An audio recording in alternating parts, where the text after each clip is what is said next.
ವೀರಭದ್ರೇಶ್ವರ ದೇವಾಲಯದ ಆವರಣದಲ್ಲಿ ಲಕ್ಕುಂಡಿಯ ಇತಿಹಾಸ ದರ್ಶನ. ಆಳಕ್ಕೆ ಅಗೀತಾ ಇದ್ದಂತೆ ಸಿಕ್ಕಿದ್ವು ಲೋಹದ ವಸ್ತುಗಳು. ರಾಜರ ಕಾಲದ ನಿಧಿಗೆ ಹತ್ತಿರ ಆಯ್ತಾ ಲಕ್ಕುಂಡಿ ಅಭಿವೃದ್ಧಿ ಪ್ರಾಧಿಕಾರ. ಲಕ್ಕುಂಡಿಯಲ್ಲಿ ನಿಧಿ ಇದೆ ಅಂತ ಗೊತ್ತಾಗ್ತಾ ಇದ್ದಂತೆ ಜಮೀನುಗಳಿಗೆ ಬಂಗಾರದ ಬೆಲೆ. ವಿಶ್ವ ಪಾರಂಪರಿಕ ಪಟ್ಟಿಗೆ ಸೇರ್ಪಡೆಯಾಗುತ್ತಾ ಲಕ್ಕುಂಡಿ?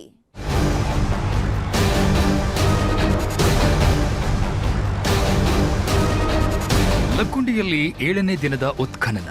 ಆಳಕ್ಕೆ ಅಗಿತಾ ಇದ್ದಂತೆ ಲೋಹದ ವಸ್ತುಗಳು, ಮೂಳೆಗಳು ಪತ್ತೆಯಾಗಿವೆ. ಕೋಟೆ ವೀರಭದ್ರೇಶ್ವರ ದೇವಾಲಯದ ಆವರಣದಲ್ಲಿ ದಿನಕ್ಕೊಂದು ವಿಶೇಷ ವಸಾಹತುಗಳು ಸಿಗ್ತಾ ಇತ್ತು. ಅದರ ಜೊತೆಗೆ ಈಗ 6ನೇ ದಿನ ಮತ್ತು 7ನೇ ದಿನ ಸಣ್ಣ ಸಣ್ಣ ಮೂಳೆಗಳು ಸಿಕ್ಕಿವೆ. ಆ ಮೂಳೆಗಳು ಯಾರದ್ದು, ಎಲ್ಲಿಂದ ಬಂದವು ಅನ್ನೋದು ಕುತೂಹಲ ಮೂಡಿಸಿದೆ.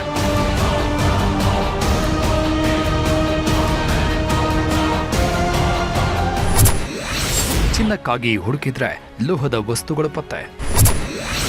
ರಾಜರ ನಿಧಿಗೆ ಹತ್ತಿರ ಆಯ್ತಾ ಲಕ್ಕುಂಡಿ ಅಭಿವೃದ್ಧಿ ಪ್ರಾಧಿಕಾರ. 30 ಲಕ್ಷ ಇದ್ದ ಭೂಮಿ ಈಗ 1 ಕೋಟಿ. ಲಕ್ಕುಂಡಿಯಲ್ಲಿ ಚಿನ್ನವಾದ ಭೂಮಿ.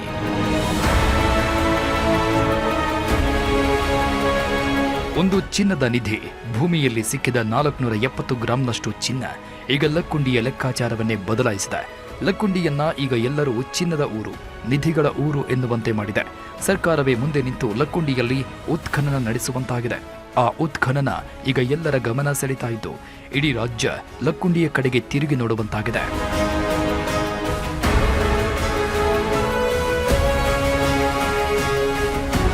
ನಾಗಶಿಲೆಗಳು, ಮಣ್ಣಿನ ಮಡಕೆಗಳು, ಗಂಟೆ, ಶಿವಲಿಂಗದ ಪಾಣಿ, ದಿನಕ್ಕೊಂದು ರೀತಿಯ ವಸ್ತುಗಳು ಕೋಟೆ ವೀರಭದ್ರ ದೇವಾಲಯ ಆವರಣದಲ್ಲಿ ಸಿಕ್ಕಿವೆ.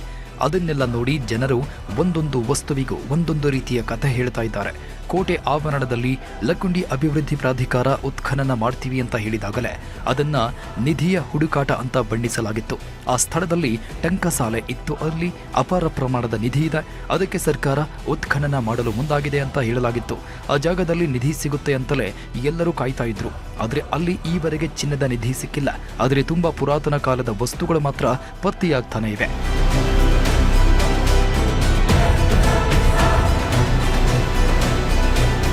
10 ಮೀಟರ್ ಅಗಲ ಉದ್ದದ 4 ಚೌಕಗಳನ್ನು ಮಾಡಿಕೊಂಡು ಲಕ್ಕುಂಡಿಯಲ್ಲಿ ಉತ್ಖನನ ಮಾಡಲಾಗ್ತಾ ಇದೆ. ಯಾವುದೇ ಜೆಸಿಬಿ ಅಥವಾ ಮಷಿನ್ಗಳನ್ನ ಬಳಕೆ ಮಾಡದೆ ಕೇವಲ ಕಾರ್ಮಿಕರ ಮೂಲಕವೇ ತುಂಬಾ ಸೂಕ್ಷ್ಮವಾಗಿ ಉತ್ಖನನ ಮಾಡಲಾಗ್ತಾ ಇದೆ. ಈ ಉತ್ಖನನದಲ್ಲಿ ದಿನಕ್ಕೊಂದು ವಿಶೇಷ ರೀತಿಯ ವಸ್ತುಗಳು ಪತ್ತೆಯಾಗ್ತಾ ಇವೆ. ಈಗಿನ ಕಾಲದಲ್ಲಿ ನೋಡಲು ಸಿಗದಂತಹ ವಸ್ತುಗಳೆಲ್ಲ ಅಲ್ಲಿ ಪತ್ತೆಯಾಗ್ತಾ ಇವೆ.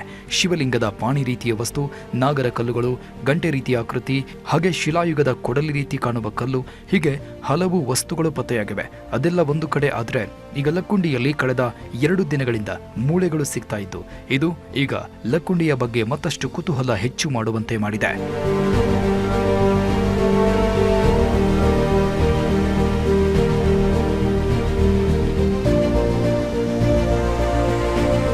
ಲಕ್ಕುಂಡಿಯಲ್ಲಿ 6ನೇ ದಿನ ಉತ್ಖನನ ಮಾಡುವ ವೇಳೆ ಕೆಲವೊಂದು ಮೂಳೆಗಳು ಸಿಕ್ಕಿದ್ವು. ಅಲ್ಲಿ ಮೂಳೆಗಳು ಸಿಗ್ತಾ ಇದ್ದಂತೆ ಉತ್ಖನನ ಮಾಡ್ತಾ ಇದ್ದ ಕಾರ್ಮಿಕರು ಬೆಚ್ಚಿ ಬಿದ್ದಿದ್ರು. ಕೊನೆಗೆ ಅಧಿಕಾರಿಗಳು ಹೇಳಿದಂತೆ ಸೂಕ್ಷ್ಮವಾಗಿ ಮೂಳೆ ಚೂರುಗಳನ್ನು ಸಂಗ್ರಹಿಸಿಕೊಂಡು ಅದನ್ನು ಭದ್ರ ಮಾಡಿಕೊಳ್ಳಲಾಯಿತು. ದೇವಸ್ಥಾನದ ಆವರಣದಲ್ಲಿ ಮೂಳೆಗಳು ಹೇಗೆ ಬಂದವು, ಅಲ್ಲಿ ಯಾರಾದರೂ ಸತ್ತಿದ್ರ, ಸತ್ತವರನ್ನ ದೇವಸ್ಥಾನದ ಆವರಣದಲ್ಲಿ ಬಿಟ್ಟಿದ್ದು ಹೇಗೆ ಅನ್ನೋ ಪ್ರಶ್ನೆಗಳು ಹುಟ್ಟಿಕೊಂಡಿವೆ. ಇದೆಲ್ಲ ಪ್ರಶ್ನೆಗಳ ನಡುವೆ ಮತ್ತೆ ಅದೇ ಜಾಗದಲ್ಲಿ ಮೂಳೆಗಳು ಪತ್ತೆಯಾಗಿವೆ. 7ನೇ ದಿನ ಉತ್ಖನನ ಮಾಡುವಾಗಲೂ ಅಲ್ಲಿ ಮೂಳೆಗಳು ಸಿಕ್ಕಿವೆ.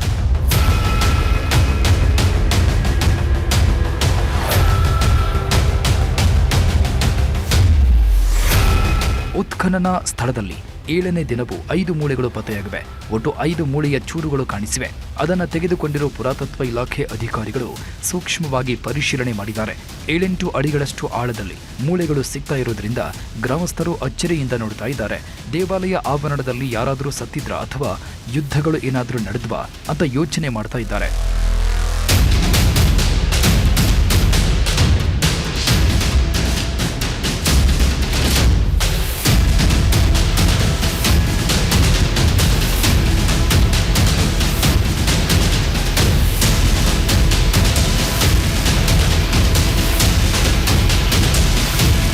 ಈ ಮೂಳೆಗಳು ಪ್ರಾಣಿಗಳದ್ದ ಅಥವಾ ಮನುಷ್ಯರದ್ದ ಅನ್ನೋದು ನಿಗೂಢವಾಗಿದೆ. ಫಾರೆನ್ಸಿಕ್ ಪರೀಕ್ಷೆಯ ನಂತರ ಆ ಮೂಳೆಗಳು ಪ್ರಾಣಿಗಳದ್ದ ಮನುಷ್ಯರದ್ದ ಅನ್ನೋದರ ಕುರಿತು ಸ್ಪಷ್ಟನೆ ಸಿಗಲಿದೆ. ಒಂದು ವೇಳೆ ಮನುಷ್ಯರ ಮೂಳೆಗಳೇ ಆಗಿದ್ರೆ ಆ ಮೂಳೆಗಳು ಅಲ್ಲಿಗೆ ಹೇಗೆ ಬಂದವು ಅನ್ನೋದಕ್ಕೆ ಕೆಲವೊಂದು ವಾದಗಳಿವೆ. ಯುದ್ಧ ಅಥವಾ ಸಂಘರ್ಷದ ಕಾಲದಲ್ಲಿ ಮೃತಪಟ್ಟ ಸೈನಿಕರ ಮೂಳೆಗಳಿರಬಹುದು ಅಂತ ಕೆಲವು ವಾದಗಳಿದ್ರೆ, ಅದು ಸಹಜವಾಗಿ ಮೃತಪಟ್ಟವರ ಮೂಳೆಗಳಿರಬಹುದು ಅಂತ ಕೆಲವರು ಹೇಳ್ತಾ ಇದ್ದಾರೆ.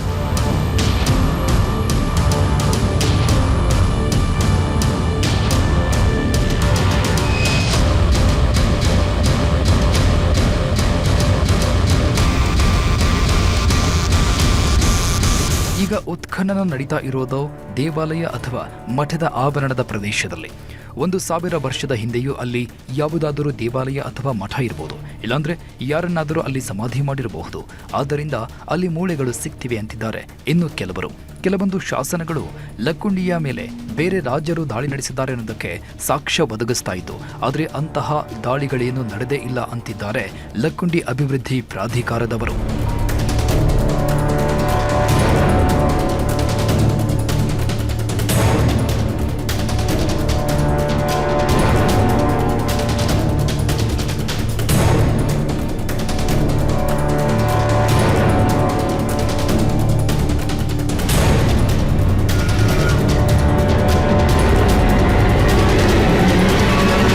ರಾಷ್ಟ್ರಕೂಟರಿರಲಿ, ಕಲ್ಯಾಣ ಚಾಲಕರಿರಲಿ, ಈ ಥರ ಯುದ್ಧಗಳು ಆದಂಥದ್ದು ಯಾವುದೂ ಸಹಿತವಾಗಿ ನಾವು ಇತಿಹಾಸದಾಗ ಓದೋದಿಲ್ಲ. ಇಲ್ಲೇನಾಗಿದೆ ಅಂದರೆ ನೈಸರ್ಗಿಕವಾಗಿ ಇಲ್ಲಿ 4 ರಿಂದ 6 ಫೀಟ್ ಮಣ್ಣು ಹುಗುತೆ ಆಗಿದ್ದು ಅದು ನೈಸರ್ಗಿಕ ಕಾರಣ ಇರ್ಬೋದೇ ವಿನ ಅಥವಾ ಜನರು ಆ ದೇವಸ್ಥಾನಗಳನ್ನು ಆಗಿನ ಕಾಲದೊಳಗೆ ಮೇಂಟೆನೆನ್ಸ್ ಮಾಡಲಾರದಿರ್ಬೋದು ಅಥವಾ ಒಂದು ಪ್ರಾಚ್ಯ ಪ್ರಜ್ಞೆ ಕೊರತೆಯಿಂದ ಆಗಿರ್ಬೋದೇ ವಿನ ಈ ಲಕ್ಕುಂಡಿ ಹಾಳಾಗಲಿಕ್ಕೆ ಯಾವುದೇ ರೀತಿಯಾದಂಥ ಯುದ್ಧಗಳು ಆ ಯುದ್ಧದಿಂದ ದೇವಸ್ಥಾನಗಳು ಆದವು ಅನ್ನುವಂಥದ್ದನ್ನು ನಾವೇನು ಇತಿಹಾಸದಿಂದ ಓದೋದಿಲ್ಲ. ಸದ್ಯ ಅಲ್ಲಿ ಮೂಳೆಗಳು ಮಾತ್ರ ಅಲ್ಲ, ಕೆಲವು ಲೋಹದ ವಸ್ತುಗಳು ಸಹ ಪತ್ತೆಯಾಗಿವೆ. ಮೊದಲಿಗೆ ಅಲ್ಲಿ ಕಲ್ಲುಗಳು, ಶಿಲೆಗಳು, ಮಡಿಕೆಚೂರುಗಳಂತಹ ವಸ್ತುಗಳು ಪತ್ತೆಯಾಗಿತ್ತು. ಆದರೆ ಈಗ ಲೋಹದ ವಸ್ತುಗಳು ಸಿಗ್ತಾ ಇವೆ. ಹಾಗಾಗಿ ಇನ್ನು ಕೆಳಕ್ಕೆ ಹೋದ್ರೆ ಚಿನ್ನವೂ ಸಿಗಬಹುದು ಅಂತ ಹೇಳಲಾಗ್ತಾ ಇದೆ. ಶಿಲಾಯುಗದ ಕೆಳಗೆ ಲೋಹ ಯುಗ ಇದ್ದಂತೆ ಈಗ ಅಲ್ಲಿ ಚಿನ್ನದ ನಿಧಿಗಳು ಸಿಗಬಹುದು ಅಂತ ಜನರು ಮಾತಾಡಿಕೊಳ್ತಾ ಇದ್ದಾರೆ. ನೀವು ದೃಶ್ಯಗಳಲ್ಲಿ ನೋಡಬಹುದು, ಒಂದು ಅಣತೆ ರೀತಿಯ ಲೋಹದ ವಸ್ತು ಅಲ್ಲಿ ಸಿಕ್ಕಿದ್ದು ಅದನ್ನು ಕ್ಲೀನ್ ಮಾಡಿ ವಶಕ್ಕೆ ಪಡೆದುಕೊಳ್ಳಲಾಗಿದೆ.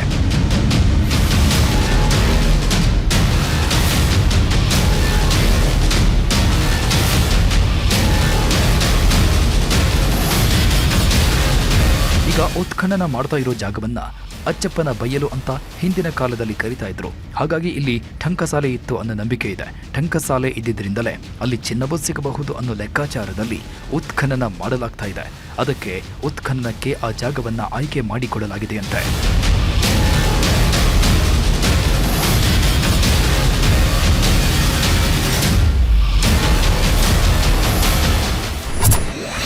ಟಂಕಸಾಲೆಯಲ್ಲಿನ ಚಿನ್ನಕ್ಕಾಗಿ ನಡೀತಿದೆಯಾ ಶೋಧ?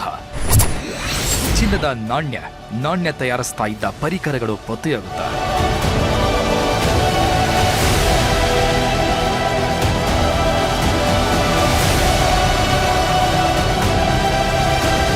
ಉತ್ಖನನಕ್ಕೆ ಕೋಟೆ ವೀರಭದ್ರ ದೇವಾಲಯ ಆವರಣವನ್ನೇ ಆಯ್ಕೆ ಮಾಡಿಕೊಂಡಿದ್ದೇಕೆ? ಅದು ಪುರಾತನ ದೇವಾಲಯ. ಅಲ್ಲಿ ರಾಜರ ಕಾಲದ ಕೋಟೆ ಗೋಡೆ ಸಹ ಇದೆ. ಅಲ್ಲಿ ನಿಧಿ ಇದೆ ಅನ್ನೋ ಸುದ್ದಿಗಳು ಇವೆ ಅಂತ ಜನರು ಮಾತಾಡಿಕೊಂಡಿದ್ರು. ಆದರೆ ಲಕ್ಕುಂಡಿ ಅಭಿವೃದ್ಧಿ ಪ್ರಾಧಿಕಾರ ಮಾತ್ರ ಅದು ನಿಧಿಗಾಗಿ ನಡೀತಾ ಇರೋ ಶೋಧ ಅಲ್ಲ ಅಂತ ಹೇಳಿತ್ತು. ಲಕ್ಕುಂಡಿಯ ಇತಿಹಾಸ ಹೇಳುವ ಯಾವುದೇ ವಸ್ತುಗಳು ಅಲ್ಲಿ ಸಿಗಬಹುದು ಅಂತ ಹೇಳಿತ್ತು.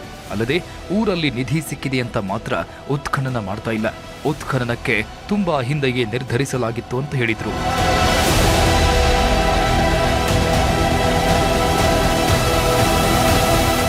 ನಾವು ಉತ್ಖನನ ನಮಗೆ ಮೇ 15, 2025 ಅನುಮತಿ ಬಂದಿತ್ತು ಸರ್. ಮಾನ್ಯ ಮುಖ್ಯಮಂತ್ರಿಗಳು ಹಾಗೂ ಸಚಿವರು, ನಮ್ಮ ಇಲಾಖೆ ಆಯುಕ್ತರು, ಕಾರ್ಯದರ್ಶಿಗಳ ಮುಖಾಂತರ ಇದು ಉದ್ಘಾಟನೆ ಮಾಡಿ ಚಾಲನೆ ಆಗಿತ್ತು. ಇಂದು ನಾವು ಇದನ್ನು ಉತ್ಖನನ ಕೈಗೊಳ್ಳಲು ಕ್ರಮ ವಹಿಸ್ತಾ ಇದ್ದೀವಿ. ಆ್ಯಕ್ಚುಲಿ ನಿಧಿ ಸಿಕ್ಕ ಬೆನ್ನಲ್ಲೇ ಅಂತ ಎಕ್ಸ್ಕವೇಷನ್ ಅಂತಲ್ಲ ಸರ್, ಇದು ಆಲ್ರೆಡಿ ಮೊದಲಿದ್ದ ನಮಗೆ ಪರ್ಮಿಷನ್ ಬಂದಿತ್ತು. ನಾವು ಉತ್ಖನನ ಮಾಡ್ತಾಯಿದ್ದೀವಿ. ಇಲ್ಲಿ ದೇವಾಲಯಕ್ಕೆ ಸಂಬಂಧಪಟ್ಟಂಥ ಪ್ರಾಚ್ಯಾವಶೇಷಗಳು ಸಿಗ್ಬೋದು ಅಂತ ಒಂದು ದೃಷ್ಟಿಕೋನ ಇಟ್ಕೊಂಡು ಆಮೇಲೆ ನಮ್ಮ ಇದು ಎಕ್ಸ್ಕವೇಷನ್ ನಿರ್ದೇಶಕದ ಟಿ.ಎಂ. ಕೇಶವ್ ಅವರ ನೇತೃತ್ವದಲ್ಲಿ ನಾವು ಎಕ್ಸ್ಕವೇಷನ್ ಕೈಗೊಂಡಿದ್ದೀವಿ.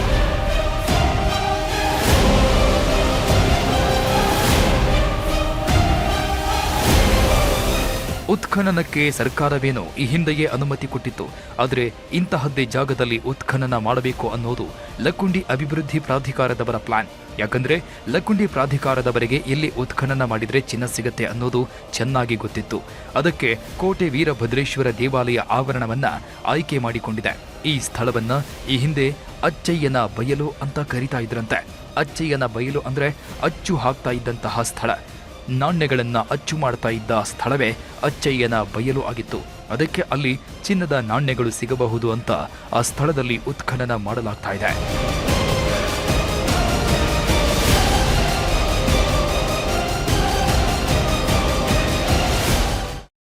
ಲಕ್ಕುಂಡಿ ಈ ಕಲ್ಯಾಣಿ ಚಾಲುಕ್ಯರು, ರಾಷ್ಟ್ರಕೂಟರು, ಹೊಯ್ಸಳರು ಮತ್ತು ವಿಜಯನಗರ ಅರಸರ ಕಾಲದಲ್ಲಿ ಒಂದು ಉಪರಾಜಧಾನಿಯಾಗಿತ್ತು ಅಂತ ಹೇಳಿ ನೋಡ್ತೀವಿ. ಅದಕ್ಕೆ ಇಲ್ಲೇ ಅಚ್ಚಪ್ಪನ ಬೈಲು ಅಂತಿತ್ತು ಅಂತಾರೆ. ಅಂದರೆ ಟಂಕಶಾಲೆ.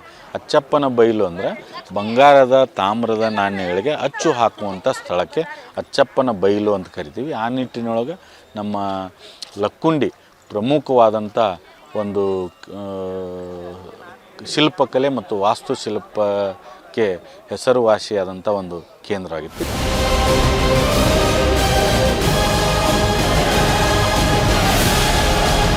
ಲಕ್ಕುಂಡಿಯಲ್ಲಿ ಕಲ್ಯಾಣಿ ಚಾಲುಕ್ಯರ, ಹೊಯ್ಸಳರು ಆಳಿದ್ದಂತಹ ಸ್ಥಳ. ಆ ರಾಜರುಗಳು ಇಲ್ಲಿ ಸಾಕಷ್ಟು ದೇವಾಲಯಗಳನ್ನು ನಿರ್ಮಾಣ ಮಾಡಿದ್ದಾರೆ. ಅದರಲ್ಲೂ ಚಾಲುಕ್ಯರ ಕಾಲದಲ್ಲಿ ಈ ಊರಲ್ಲಿ ಟಂಕಸಾಲೆ ಇತ್ತಂತೆ. ಅಲ್ಲಿ ಚಿನ್ನ, ಬೆಳ್ಳಿ, ತಾಮ್ರದ ನಾಣ್ಯಗಳನ್ನ ಅಚ್ಚು ಮಾಡ್ತಾ ಇದ್ರು ಅನ್ನೋದಕ್ಕೆ ಪುರಾವೆಗಳು ಇವೆ. ಕೆಲವು ಶಾಸನಗಳಲ್ಲೂ ಅದರ ಬಗ್ಗೆ ಉಲ್ಲೇಖ ಆಗಿದೆಯಂತೆ. ಅದೇ ಕಾರಣದಿಂದ ಆ ಜಾಗದಲ್ಲಿ ಉತ್ಖನನ ಮಾಡಲಾಗ್ತಾ ಇದೆ. ಅಲ್ಲಿ ಚಿನ್ನದ ನಾಣ್ಯಗಳು ಸಿಕ್ಕೇ ಸಿಗುತ್ತೆ ಅನ್ನೋ ನಂಬಿಕೆಯಲ್ಲಿ ಪ್ರಾಧಿಕಾರ ಇದೆ.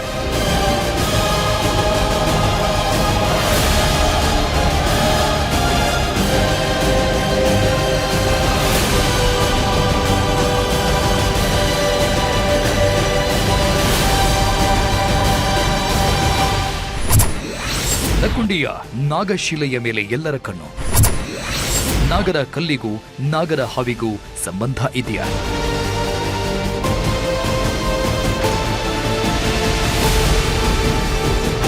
ಲಕ್ಕುಂಡಿಯಲ್ಲಿ ಸಾಕಷ್ಟು ವಸ್ತುಗಳು ಸಿಕ್ಕಿವೆ. ಲೋಹದ ವಸ್ತುಗಳು ಪತ್ತೆಯಾಗಿವೆ. ಆದರೆ ಈಗ ಎಲ್ಲರ ಕುತೂಹಲ ಕೆರಳಿಸಿರುವುದು ಮಾತ್ರ ಬುಧವಾರ ಪತ್ತೆಯಾಗಿದ್ದ ನಾಗಶಿಲೆ.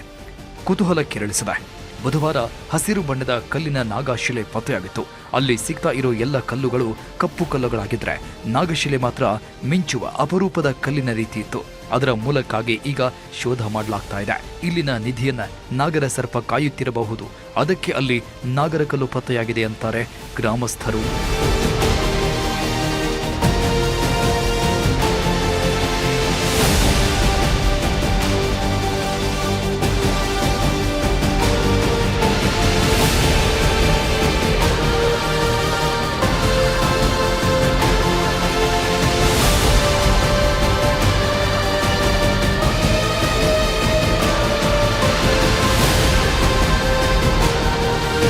ಲಕ್ಕುಂಡಿಯಲ್ಲಿ ಈಗಾಗಲೇ ಅನೇಕ ಪ್ರಾಚೀನ ವಸ್ತುಗಳು ಪತ್ತೆಯಾಗಿವೆ. ಆದರೆ ಅಪರೂಪದ ನಾಗರಶಿಲೆ ಪತ್ತೆಯಾಗಿದ್ದು ಹಸಿರು ಬಣ್ಣದ ಮಿಂಚುವ ಅವಶೇಷದಲ್ಲಿ ಈ ನಾಗಶಿಲೆ ಕಂಡು ಬಂದಿದೆ. ಈ ಕಲ್ಲು ಈಗ ಪುರಾತತ್ವ ತಜ್ಞರು ಹಾಗೂ ಸ್ಥಳೀಯರಲ್ಲಿ ಭಾರೀ ಕುತೂಹಲಕ್ಕೆ ಕಾರಣವಾಗಿದೆ. ಅನಂತ ಪದ್ಮನಾಭ ದೇವಾಲಯದಲ್ಲಿ ದೇಗುಲದ ರಹಸ್ಯ ಕೋಣೆಗಳ ಮೇಲೆ ಹಾವಿನ ಮುದ್ರೆ ಇತ್ತು. ಆ ಕೋಣೆಗಳಲ್ಲಿ ಅಪಾರ ನಿಧಿ ಸಿಕ್ಕಿತ್ತು. ನಿಧಿಯ ರಕ್ಷಣೆಗೂ ನಾಗರ ಕಲ್ಲುಗಳನ್ನ ಮಾಡಿ ಇಡುವ ಸಾಧ್ಯತೆ ಇರುತ್ತೆ. ನಾಗರ ಕಲ್ಲುಗಳು ಇರೋ ಕಡೆ ನಿಧಿ ಸಿಗುತ್ತೆ ಅನ್ನೋ ನಂಬಿಕೆ ಇದೆ. ನಾಗರ ಕಲ್ಲುಗಳ ಕೆಳಗೂ ನಿಧಿಯನ್ನ ಹುಡುಕುವ ಜನರು ಇದ್ದಾರೆ. ಹಾಗಾಗಿಯೇ ಈಗ ಉತ್ಖನನ ನಡೀತಾ ಇರೋ ಜಾಗದಲ್ಲಿ ನಾಗರ ಕಲ್ಲು ಸಿಕ್ಕಿರುವುದು ನಿಧಿಯ ಆಸೆಯನ್ನ ಹುಟ್ಟಿಸಿದೆ. ಅದೇ ರೀತಿ ಅಲ್ಲಿ ಸರ್ಪವೂ ಇರಬಹುದು ಅಂತ ಜನರು ಭಯಪಡ್ತಾ ಇದ್ದಾರೆ.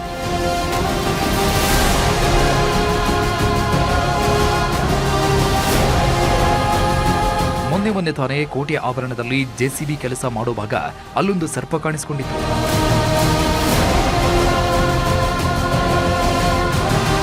ಈಗ ಉತ್ಖನನ ವೇಳೆ ನಾಗರಕಲ್ಲು ಕಾಣಿಸಿದೆ. ಅದಕ್ಕೆ ಈಗ ಸರ್ಪ ಪ್ರತ್ಯಕ್ಷ ಬೆನ್ನಲ್ಲೇ ಮೈಸೂರಿಂದ ಉರುಗ ರಕ್ಷಕರು ಆಗಮಿಸಿದ್ದು ಅಲ್ಲಿ ಹಾವುಗಳು ಇರಬಹುದಾ ಅನ್ನೋದನ್ನ ಪರಿಶೀಲನೆ ಮಾಡ್ತಾ ಇದ್ದಾರೆ. ಮೈಸೂರು ಅರಣ್ಯ ಪರಿಸರ ವನ್ಯಜೀವಿ ಸಂರಕ್ಷಣೆ ಸಂಸ್ಥೆ ಉರುಗ ರಕ್ಷಕ ಶಿವರಾಜ್ ಹಾಗೂ ಶ್ವೇತಾ ಆಗಮಿಸಿದ್ದಾರೆ.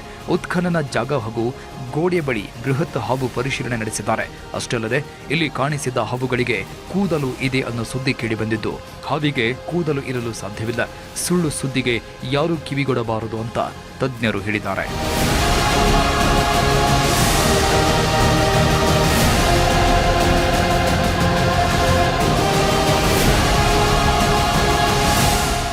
ಸರ್ ಇಲ್ಲ ಸರ್, ಹಾವಿಗೂ ದೇವರಿಗೂ ಸಂಬಂಧ ಇಲ್ಲ. ಬಟ್ ಹಾವು ಅವಾಗವಾಗ ಮಾಸಾಂತ್ಯದಲ್ಲಿ ಅದು ಪೊರೆಗಳನ್ನ ಬಿಚ್ತಾ ಇರ್ತದೆ. ಎಲ್ಲ ಹಾವುಗಳು ಕೂಡ ನಮಗಿಂತ ಕ್ಲೀನ್ ಇರ್ತದೆ ಅದು. ಹಾಗಾಗಿ ಹಾವುಗಳಲ್ಲಿ ಕೂದಿರೋದೆಲ್ಲ ಶುದ್ಧ ಸುಳ್ಳು, ಪ್ರಕೃತಿಗೆ ವಿರುದ್ಧ ಸರ್ ಅದು. ಇಲ್ಲ, ನಿಧಿ ಕಾಯುತ್ತೆ ಅನ್ನುವಂಥದ್ದು. ಇಲ್ಲಿ ಸರ್ಪಗಳೆಲ್ಲ ನಿಧಿ ಕಾಯುತ್ತವೆ, ಹೀಗಾಗಿ ದೇವರ ಹಾವುಗಳು ಅಂತ. ಸರ್ ಆಗಿದ್ರೆ ಈಗ ನಾವು ಒಂದು 22 ವರ್ಷದಿಂದ ಹಲವಾರು ಸರಿಸುಮಾರು ಒಂದು 14-15 ಸಾವಿರ ಜನರು ಮನೆಗಳಲ್ಲಿ ನಾವು ಹಾವುಗಳನ್ನ ಸಂರಕ್ಷಣೆ ಮಾಡಿದ್ದೀವಿ. ಆ ಥರ ಹೋಯ್ತು ಅಂದರೆ ಅಲ್ಲೆಲ್ಲ ನಿಧಿ ಇದೆ ಅಂತಲೇ. ಈಗ ನಮ್ಮ ಕರ್ನಾಟಕ ಉಪಮುಖ್ಯಮಂತ್ರಿ ಡಿ ಕೆ ಶಿವಕುಮಾರ್ ಸಾಹೇಬ್ರ ಮನೇಲೂ ಕೂಡ ಹೋದ ಮಂತು 2 ಹಾವನ್ನ ಆ ಕೆಲಸಕ್ಕೆ ಬಂದಾಗ ರೆಸ್ಕ್ಯೂ ಮಾಡೋದು, ಅಲ್ಲೂ ನಿಧಿ ಇದೆ ಅಂತ ಅರ್ಥ. ಹಾವಿರೋ ಜಾಗದಲ್ಲಿ ನಿಧಿ ಇರ್ತದೆ ಅನ್ನೋದು ಅದು ವಿರುದ್ಧ ಸರ್, ಪ್ರಕೃತಿಗೆ ವಿರುದ್ಧ. ಹಾವು ಕಾಣಿಸಿದ ಬೆನ್ನಲ್ಲೇ ನಾಗರಕಲ್ಲು ಸಹ ಕಾಣಿಸಿದ್ದರಿಂದ ಕಾರ್ಮಿಕರು ಸಹ ಉತ್ಖನನ ಮಾಡೋದಕ್ಕೆ ಭಯ ಪಟ್ಟುಕೊಂಡಿದ್ರು. ಹಾವನ್ನ ಹಿಡಿಯಬೇಕು ಅನ್ನೋ ಬೇಡಿಕೆ ಇಟ್ಟಿದ್ರು. ಅಲ್ಲದೆ ಕೂದಲು ಇರೋ ಹಾವು ಇದೆ ಅಂತೆಲ್ಲ ಹಿಡಿದ್ರಿಂದ ಲಕ್ಕುಂಡಿಗೆ ಉರಗ ತಜ್ಞರು ಆಗಮಿಸಿದ್ದಾರೆ. ಮುಂದಿನ ದಿನಗಳಲ್ಲಿ ಹಾವುಗಳು ಕಂಡ್ರೆ ಅವುಗಳನ್ನ ಹಿಡಿಯಲು ಎಲ್ಲ ರೀತಿಯ ಸಿದ್ಧತೆಗಳನ್ನ ಮಾಡಲಾಗಿದೆ.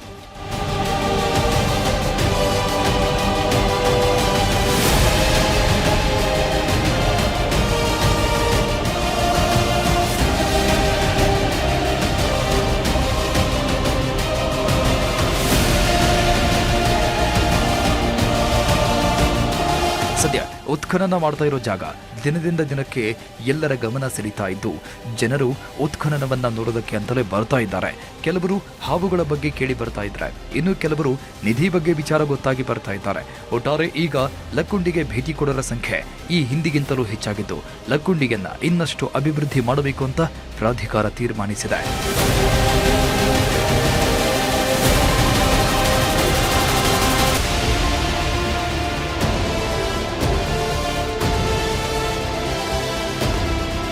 ಲಕ್ಕುಂಡಿ ಐತಿಹಾಸಿಕ ಊರು. ಲಕ್ಕುಂಡಿಯಲ್ಲಿ ಅದ್ಭುತವಾದ ವಾಸ್ತುಶಿಲ್ಪ ಇರುವಂತಹ ದೇವಾಲಯಗಳು ಇವೆ. ಲಕ್ಕುಂಡಿಯಲ್ಲಿ ಪಾರಂಪರಿಕ ತಾಣಗಳಿವೆ, ಪ್ರವಾಸಿ ಸ್ಥಳಗಳು ಇವೆ. ಇಷ್ಟೆಲ್ಲ ಇದ್ರೂ ಲಕ್ಕುಂಡಿ ಈಗ ಕೇವಲ ಚಿನ್ನದ ನಿಧಿ ವಿಚಾರಕ್ಕೆ ಹೆಚ್ಚು ಸದ್ದು ಮಾಡ್ತಾ ಇದೆ. ಲಕ್ಕುಂಡಿಯಲ್ಲಿ ಚಿನ್ನದ ನಿಧಿ ಸಿಕ್ಕ ನಂತರ ಎಲ್ಲರೂ ಈ ಊರನ್ನ ಚಿನ್ನದ ಊರಾಗಿ ನೋಡ್ತಾ ಇದ್ದಾರೆ. ಐತಿಹಾಸಿಕ ಲಕ್ಕುಂಡಿಯಲ್ಲಿ ರೈತರ ಭೂಮಿಗಳಲ್ಲೂ ಚಿನ್ನ ಇದೆಯಾ? 1 ಎಕರೆ ಭೂಮಿಗೆ 1 ಕೋಟಿ ಬೆಲೆ. ಲಕ್ಕುಂಡಿ ಮಣ್ಣಲ್ಲಿ ಅಂಥದ್ದೇನಿದೆ? ವಿಶ್ವ ಪಾರಂಪರಿಕ ಪಟ್ಟಿಗೆ ಸೇರ್ಪಡೆಯಾಗುತ್ತಾ ಲಕ್ಕುಂಡಿ? ಚಿನ್ನ, ನಿಧಿ ಎಷ್ಟೊಂದು ಗಮನ ಸೆಳೆಯುತ್ತೆ ಅನ್ನೋದಕ್ಕೆ ಲಕ್ಕುಂಡಿ ವಿಚಾರವೇ ಸಾಕ್ಷಿ. ಮನೆ ಕಟ್ಟಲು ಅಡಿಪಾಯ ಅಗೆಯುವಾಗ ಒಂದು ಕುಟುಂಬಕ್ಕೆ ಪುರಾತನ ಕಾಲದ ನಿಧಿ ಸಿಕ್ಕಿದ್ದು. ಅದರ ನಂತರ ಲಕ್ಕುಂಡಿಯನ್ನ ಎಲ್ಲರೂ ನಿಧಿ ಇರೋ ಊರು ಅಂತ ಹೇಳ್ತಾ ಇದ್ದಾರೆ. ಸರ್ಕಾರ ಸಹ ನಿಧಿ ಸಿಗಬಹುದು ಅನ್ನೋ ಲೆಕ್ಕಾಚಾರದಲ್ಲಿ ಉತ್ಖನನ ಮಾಡ್ತಾ ಇದೆ.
ಈಗ ಮೊದಲಾಗ ಇಲ್ಲೇ 30 ಲಕ್ಷ 40 ಲಕ್ಷ ಪರ್ ಎಕರ್ ಇದ್ದರು ಇಲ್ಲಿ ಜಮೀನು ರೇಟ್.